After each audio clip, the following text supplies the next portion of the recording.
ya se había tardado mucho Lorenzo Córdoba en salir a despotricar contra las elecciones de este 2 de junio. Prácticamente llorando por la derrota, sigue, pues hoy sí que todavía ardido, porque no comprende que los 35 millones de mexicanos que salieron a votar por un proyecto de nación sea a favor de la cuarta transformación.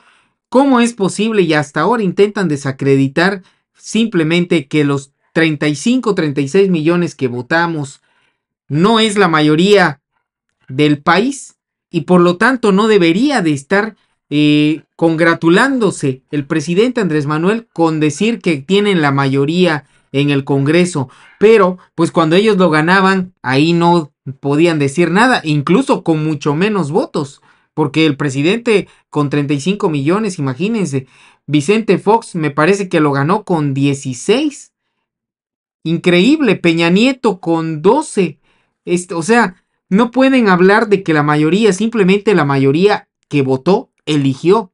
Los que no, pues tendrán que aguantar. Si les gusta o no el gobierno, pues eso ya dependerá de cada quien. Pero al final, los mexicanos que decidieron ir a votar, decidieron que querían un cambio en el rumbo del país desde el 2018. Por eso para 2024 se concreta el segundo piso, aunque le arda a Lorenzo Córdoba. Y yo creo que, por ejemplo, las autoridades electorales, pues al final del día jugaron esta lógica de sí, está bien, seguiremos sacando una tarjetita que a nadie le interesa, nadie pela, con la convicción y digamos y el saber que el día siguiente van a volver a verse las reglas. Yo creo que habría sido pertinente una actitud mucho más contundente de las autoridades electorales. Si la mañanera se convirtió, no me gusta hablar nueva lengua, entonces si la conferencia de prensa diaria, déjame decirlo así, del presidente de la República se volvió un espacio en donde permanentemente se hacía propaganda violando la Constitución, al grado de que el propio presidente lo reconoce en una confesión de parte que hoy ya poco se habla, cuando decidió que en el periodo de veda se iba a suspender la mañanera para no violar la Constitución. Hombre, si es información, como se dice, y no era espacio de propaganda, pues no había por qué suspenderla. Hombre, era un espacio de propaganda y eso me parece incuestionable. Solamente los fanáticos, digamos, del gobierno pueden sostener que no lo era. Yo creo que si eso estaba sobre la mesa, se debieron haber tomado medidas más contundentes, aunque también me queda claro que con toda probabilidad eso no habría cambiado el destino de la elección.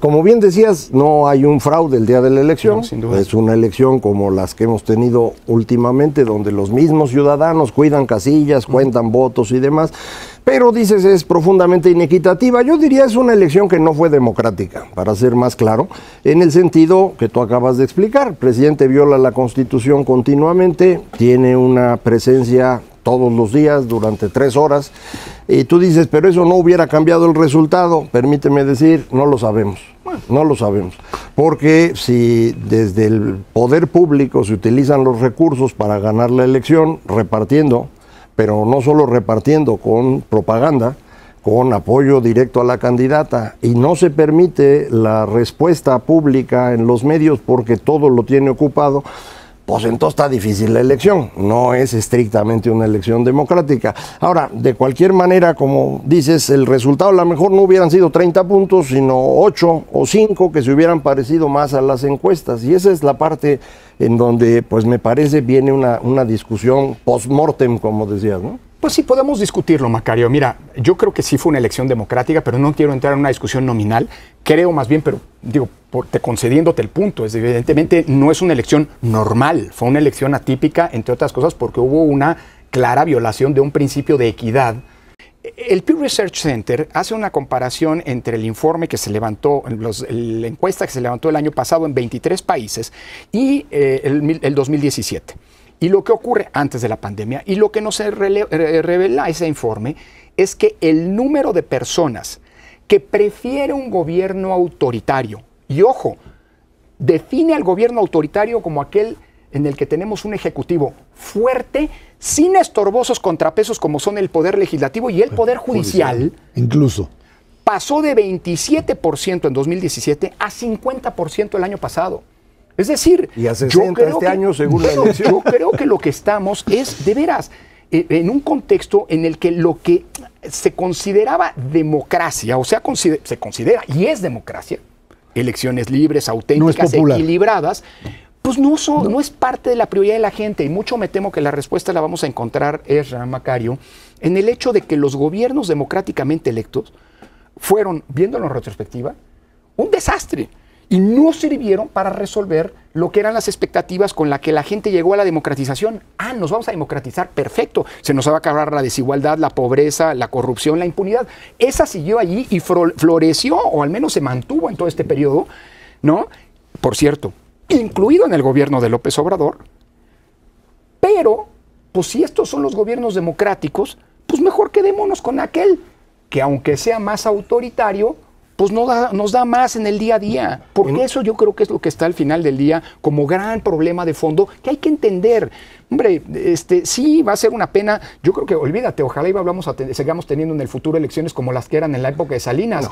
No. Yo creo que vamos a tener elecciones como las que eran en las épocas de o antes. López Portillo no había candidato. Perder tiempo.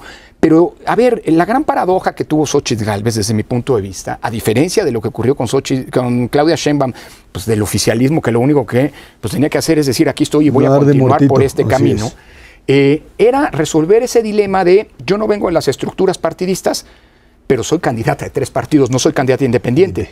Y creo que lo había resuelto, creo que muy bien, pero hasta el segundo debate presidencial, cuando ella dijo, sí soy candidata del PRI, del PAN y del PRD, y de la sociedad. ¿Y qué?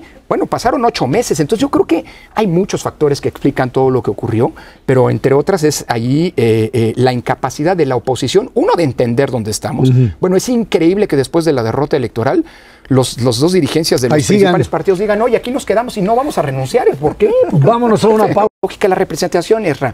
La coalición de Morena, el Verde y el PT tuvo el 54.7% de los votos. ¿Por qué demonios van a tener sus bancadas el 70%, es el 74%, sí, es decir, el 20% más? O si quieres, bueno, una vez que quitas los votos del PRD, que va a perder el registro seguramente, de los candidatos independientes, de los nulos, pues es un 57, 58% de votación. ¿Por qué demonios van a tener aquello? Es una cuestión simple y sencillamente de lógica, de congruencia, pero yo creo que esa mayoría va a estar presente y eso nos abre, lamentablemente, sí lo tiene que definir el tribunal, como decías, pero nos va a abrir un escenario muy complicado hacia el futuro, porque pues en la Cámara de Diputados yo creo que van a tener una mayoría blindada, no hay que conceder nada, hay que dar la batalla, pues hombre, para preservar pues que la voluntad del pueblo se refleje. Quedarían muy cerca. En el Senado. En el Senado se quedarían unos 4 senadores. ¿Y en diputados? En diputados tendrían, en el peor escenario incluso tendrían sobradas las 2/3 partes. Pero al revés, para que los amigos del auditorio entiendan el tamaño del golpe, si con 57% de los votos tú te vas a 72% de los diputados, esto significa que los mexicanos que votamos por el otro 43%, nuestros votos acaban valiendo un 20. tercio de lo que valieron los de allá. Pues sí que les encanta chillar a estos opositores, pero la verdad es que pues estas mayorías calificadas, cuando ellos estuvieron en el poder, no dijeron nada, se beneficiaron. De hecho, en 2021, Lorenzo Córdoba y Ciro Murayama les dieron mayor sobrerepresentación en las cámaras para que precisamente la 4T no tuviera la mayoría calificada. Y hoy, con un nuevo INE que está, digamos que todavía le falta, lo sabemos los mexicanos, pero pues está, creo que mucho mejor de lo que estaba cuando Lorenzo Córdoba era presidente, consejero del INE. Pues yo creo que hemos visto una situación bastante buena dentro del INE, a pesar de que todavía quedan consejeros que están pues rindiéndole cuentas a Lorenzo Córdoba. Pero pues es como todo esto que les voy a mostrar. Vean, la doctora Sheinbaum anunció que va a renunciar a su puesto como académica en la UNAM. Esto después de que se acabara el plazo que tenía de la licencia sin goce de sueldo y por lo tanto pues ya no puede extenderlo más o regresa o renuncia, y en este caso pues ya siendo hoy sí como presidenta de México pues va a presentar su renuncia, cosa que es muy diferente con Lorenzo Córdoba, que pues de alguna manera buscando y teniendo ellos ahí pues los, digamos, los contactos en la UNAM, pues estos que se dicen demócratas, que se dicen que están pues a favor de que todo esté bien por el país, son los primeros que corrompen todo, absolutamente todo, hasta en el plano académico. Lorenzo Córdoba fue extendiendo su base, sus licencias por tiempo hasta que rompieron la ley y no hubo ni una consecuencia.